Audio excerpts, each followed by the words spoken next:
Oke, kalau misalkan kalian udah berhasil login, kalian akan masuk diarahkan ke halaman dashboard admin.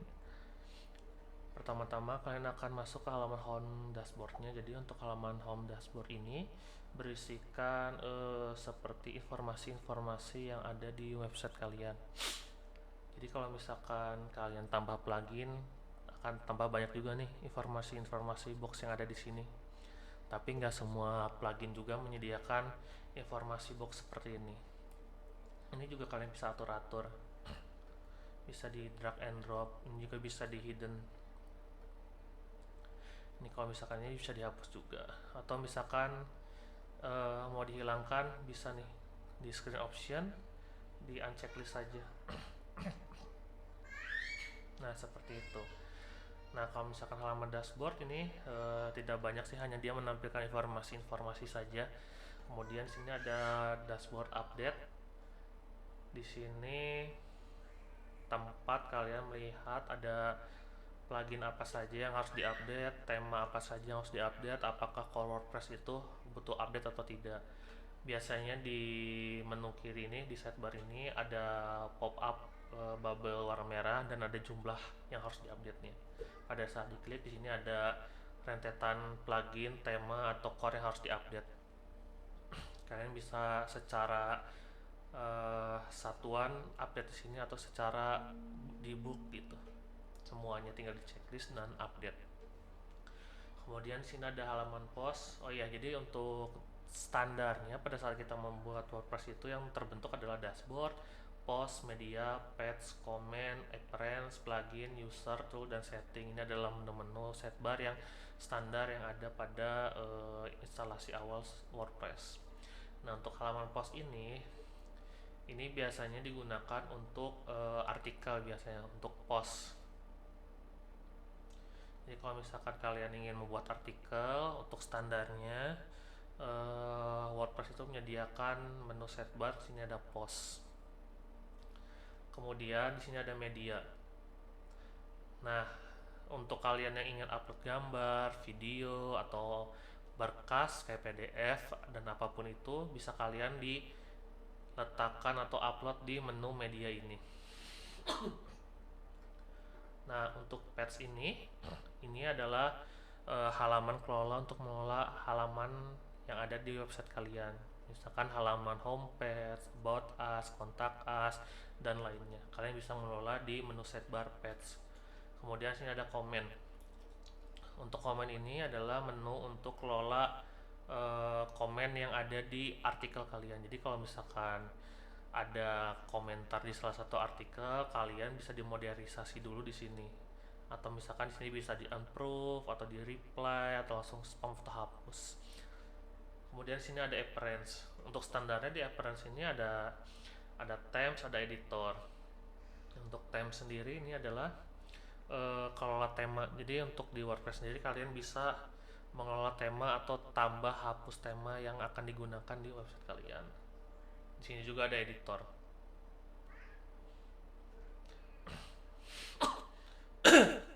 Nah, untuk di appearance ini, kalau misalkan kalian install tema yang tidak standar atau install plugin-plugin, biasanya mereka akan nambah menu di sini. Nah, ini editor juga, ini akan berubah setiap tema yang digunakan. Dia tidak akan muncul editornya, atau misalkan fungsinya lain bukan editor tulisannya. Ini sesuai tema yang kalian gunakan. Tapi untuk standarnya menggunakan 2025 ini dia ada editor menunya. Kemudian ini plugin. Nah di sini untuk plugin sendiri untuk WordPress, dia bisa menginstal fitur-fitur yang nggak ada di bawaan WordPress-nya, kayak misalkan web builder atau misalkan chat WhatsApp atau untuk keperluan SEO. Ini kalian bisa di add plugin ini nih, tinggal diklik aja, tinggal klik cari pluginnya, install, terus aktifkan. Kemudian sini ada user. User ini akan ada kalau misalkan kita sebagai super admin atau administrator, kalau misalkan standar bawaan dari WordPress-nya. Jadi sini kalian bisa mengelola user. Dan untuk standarnya sendiri untuk bawaan WordPress dia ada admin, ada editor, ada author, ada contributor, dan subscriber. Ini untuk bawaannya. Kemudian untuk profil sendiri adalah profil kita. Jadi di WordPress ini setiap usernya memiliki fitur profil yang bisa disesuaikan oleh masing-masing user. Kemudian sini ada tools. Dan di tools sendiri sini ada available tools, import, export, site help, export personal data, erase personal data, temp file editor, plugin file editor. Cuman yang umumnya digunakan itu adalah import dan export. Kalau import ini dia untuk ini import data-data post yang ada di website, misalkan data post, data page, dan lainnya. Seiring berjalannya waktu dia akan nambah, tidak hanya post atau page saja. Dan export juga seperti itu. Kemudian ini di setting. Untuk general settingnya sendiri itu ada identitas singkat si websitenya, kayak misal set title, tagline, dan seterusnya. Ini tinggal disesuaikan saja dengan kebutuhan. Kemudian untuk rating ini sendiri, ini biasanya mail server. Kalau misalkan kalian punya mail server sendiri, ini bisa diisi di sini.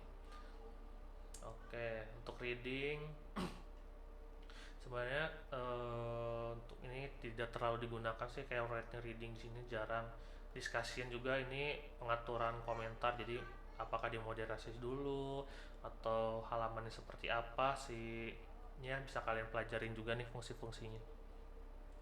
Kemudian media sendiri ini ada standarnya, bisa kita kasih standarnya di sini, thumbnailnya berapa, medium size berapa, warnanya berapa. Cuman kita jarang juga sih menggunakan di sini. Kemungkinan yang paling sering digunakan sini adalah permalin instructor.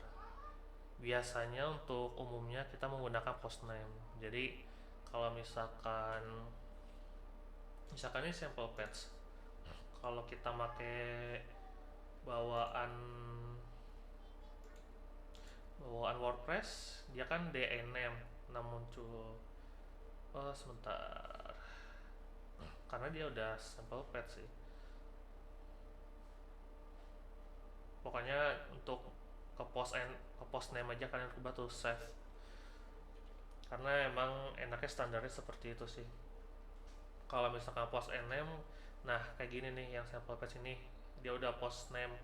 Tapi kalau misalkan dia day name, dia urutannya tuh kayak tahun, bulan, terus tanggal, baru ke post name-nya. Tapi kalau misalkan kita pilih yang post name, dia habis URL web, dia langsung post name-nya.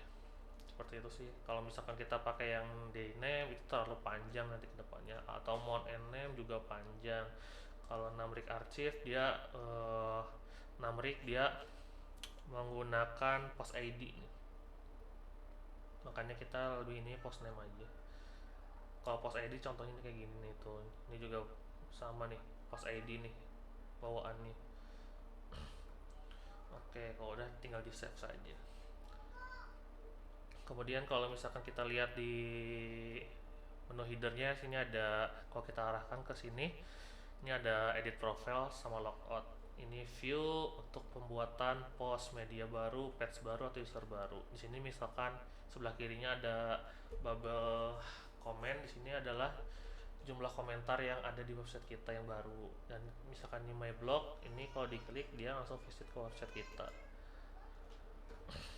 Oke, untuk yang awal, untuk pembukaan, untuk fungsi-fungsi awal murni WordPress segini.